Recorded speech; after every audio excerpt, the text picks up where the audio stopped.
Jérémie, chapitre 17.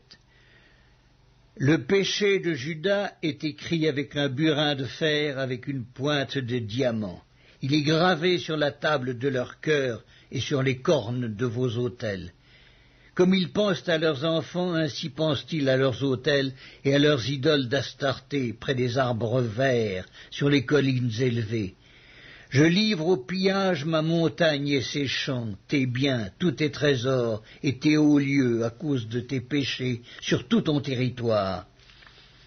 Tu perdras par ta faute l'héritage que je t'avais donné. Je t'asservirai à ton ennemi dans un pays que tu ne connais pas, car vous avez allumé le feu de ma colère et il brûlera toujours. Ainsi parle l'Éternel, maudit soit l'homme qui se confie dans l'homme, qui prend la chair pour son appui et qui détourne son cœur de l'Éternel. Il est comme un misérable dans le désert et il ne voit point arriver le bonheur. Il habite les lieux brûlés du désert, une terre salée et sans habitants. Béni soit l'homme qui se confie dans l'Éternel et dont l'Éternel est l'espérance. Il est comme un arbre planté près des eaux et qui étend ses racines vers le courant. Il n'aperçoit point la chaleur quand elle vient, et son feuillage reste vert. Dans l'année de la sécheresse, il n'a point de crainte, et il ne cesse de porter du fruit. Le cœur est tortueux par-dessus tout, et il est méchant. Qui peut le connaître?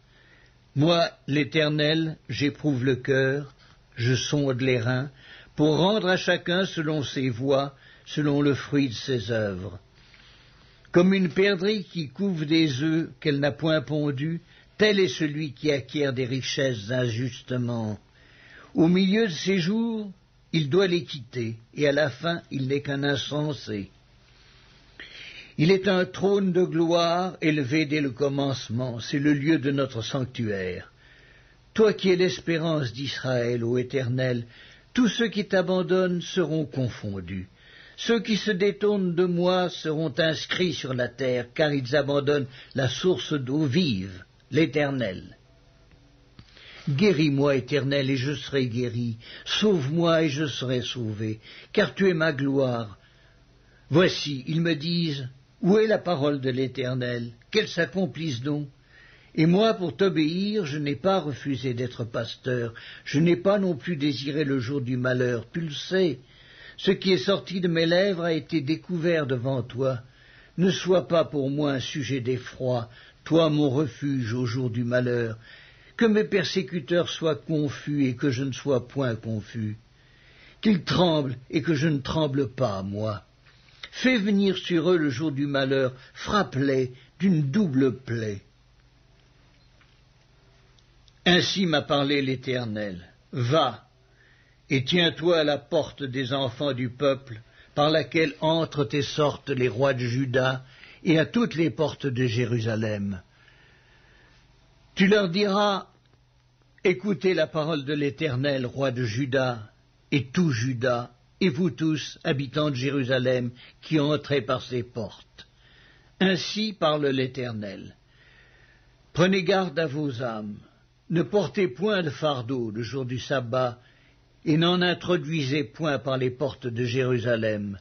Ne sortez de vos maisons aucun fardeau le jour du sabbat, et ne faites aucun ouvrage, mais sanctifiez le jour du sabbat, comme je l'ai ordonné à vos pères.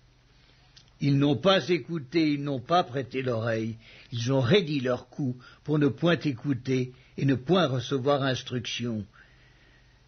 Si vous m'écoutez, dit l'Éternel, si vous n'introduisez point de fardeau par les portes de cette ville le jour du sabbat, si vous sanctifiez le jour du sabbat et ne faites aucun ouvrage ce jour-là, alors entreront par les portes de cette ville les rois et les princes assis sur le trône de David, montés sur des chars et sur des chevaux, eux et leurs princes, les hommes de Juda et les habitants de Jérusalem, et cette ville sera habitée à toujours.